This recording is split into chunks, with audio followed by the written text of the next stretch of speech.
There were various moments where I thought, how did I get myself into this? Every little turn, every little rock I would fall.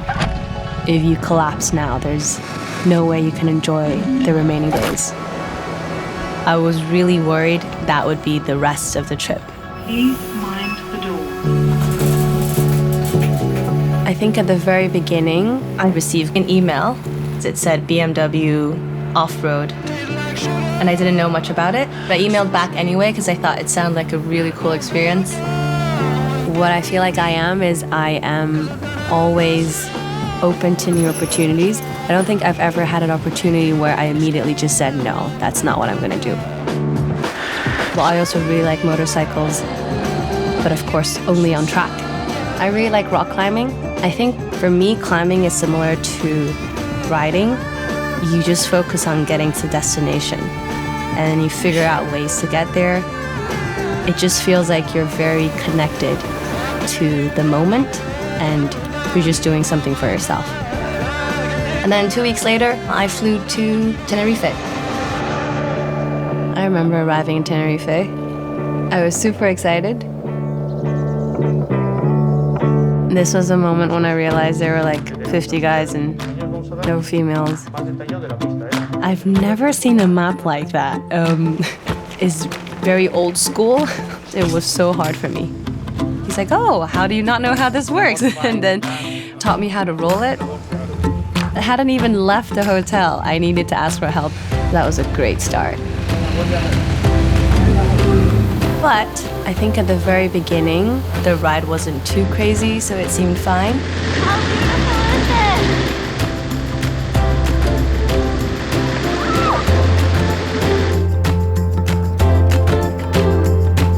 I have many friends that have told me, number one, off-road is super fun, but also that it's quite challenging. But I thought, I mean, how hard can it be? It's just different terrain. That was so painful. You know, when you've got those bruises that you immediately know they're gonna take forever to heal?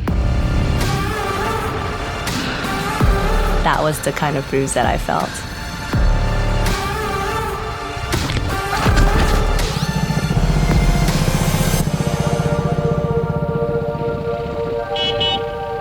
And the most embarrassing point is that everyone passes the same route, so everyone stops and says, are you okay? I'm like, yes, I'm fine.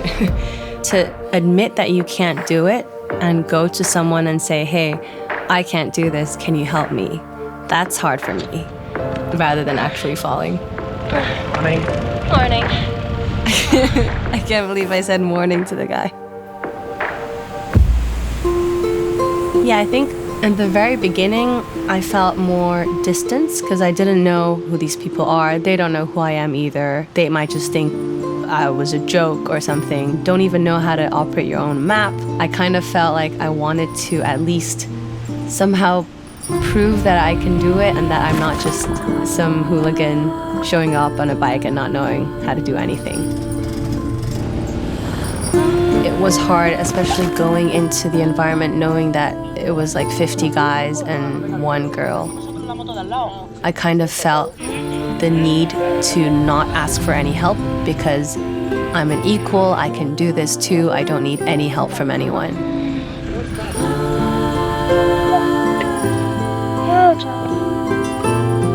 So hard. I really felt so bad, and I decided I was gonna go home because I wasn't able to ride anymore. My head says yes, but my body says no. If you collapse now, there's no way you can enjoy the remaining 4 days. End of the story was I was just wondering if I could actually ride a motorcycle at all. But it was also a moment that I just realized you can do it, but you gotta think about the longer term. I had a good rest. I had no excuse. I had to get back on it. I had to go ask the guy right next to me for help. And they were just very chill, very generous, came to help, just as simple as that.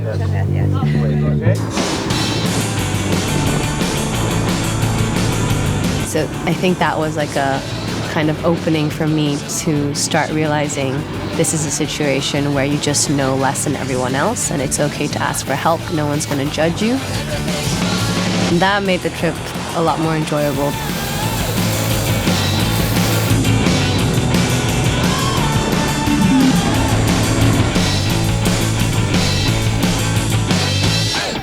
Once I got past that barrier, I just kept on asking for help the whole trip.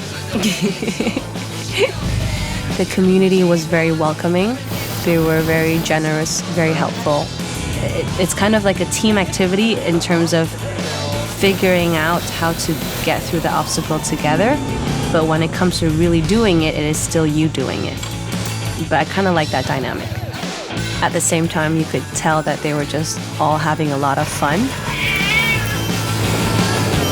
You could tell that the people that were there together, they had a vibe that went so well with each other. And also, like on racetrack, it's more or less still about racing. So even if you go with your friends, you're still trying to become faster than them. Ta-da!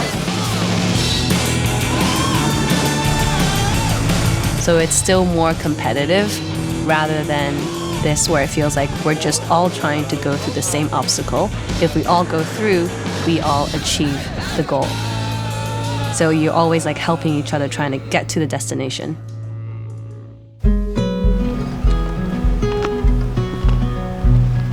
I think one thing that really stuck with me was on the last day when I learned that it's so great to have something that you love so much and you can share with the people that you love so much, and it becomes like an experience you can all do together. It's something that I want to make sure in the future I can also do. Something that I share a lot of love with and I can share with someone else, and then they can share that same experience with me. I think that was quite cool.